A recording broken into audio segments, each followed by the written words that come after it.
Isa-isa na nga walang nagsidatingan yung mga pamangkin ko, mga kapatid ko. Eto na sila, nagsitakbo, takot sila sa video ko. Sige, pasok na kayo. May konting ano lang, salo-salo. Mga pamangkin magaganda to. Naiya sila. Ayun na yung pamangkin ko. Sa isa lang doon. Ito na yung kapatid kong panganay. Iyain to sister ko na to. Ayan, pamangkin ko. Kanya-kanya dala silang bitbit na kaldero, kanin, tsaka ulam. Ito si teacher Joy, Stephanie Joy. Ang gusto ko pangalan ng baby ko noon, pag halimbawa nagkaanak ako ng girl, Stephanie Joy din. Kaso, wala, hindi ako nagka-babying girl eh. Wala. Sa iba ko na lang pinangalan yung Stephanie Joy. Sa pamangkin ko, anak ng sister ko. Dala nila, pritong ampalaya. Ito, pork barbecue. Ihaw namin yan kanina kaso hindi ko na na-videohan dahil sobrang busy ko, nagtitinda ako sa harap. Kaya yun, hanggang sa naluto, ito na lang pinakita ko sa inyo. Ay na, nasi. Ayan, kakaguluhan dahil na-assemble yung mesa. Ay, pawis na pawis yung pogi kong binata na pamangkin. Tinulungan naman ang aking panganay na sister. So, yung customer ko na ayan. Hi! Mag-hi ka muna sa aking vlog. Hello, ito customer ko to. Ito. Kami ng parami, ayan. Nagsisidya dati ng mga apo. Hi! Nakasiyahan ng aking mga pamilya, mga aking brother, na aking mga pamangkin. Ayan. Ayun yung manugang kong maganda. Kasama niya yung apo naming Pogi, Tisoy. Kapatid kong maganda, pangalawang bunso sa babae.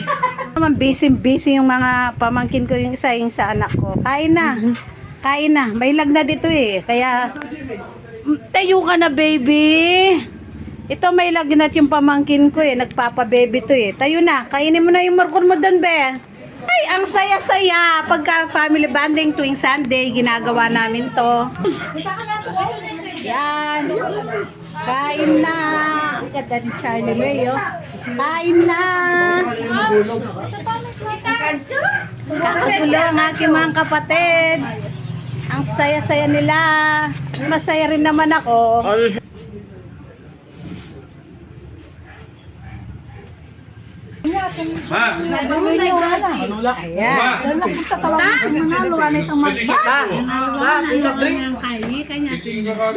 Tubig nyo na lang to. Huwag na kayong kakain na iinom na soft drinks. Tipid-tipid. Yan. Dito mo yun. Bisina ga Jenner gumiyanin pamangkin ko. Mabsini. Malaki na yung tiyan niya. Usig na to. Ang bebe. Pogi na rin anak. Ay, alin. Wag! Plastic! Kulang pa nga yung isang kaldero na tubig. Nagkulang pa nga yung isang kaldero ng kanin. Kaya nag-sign pa kami ng panibago. Pangalawang kaldero na yan.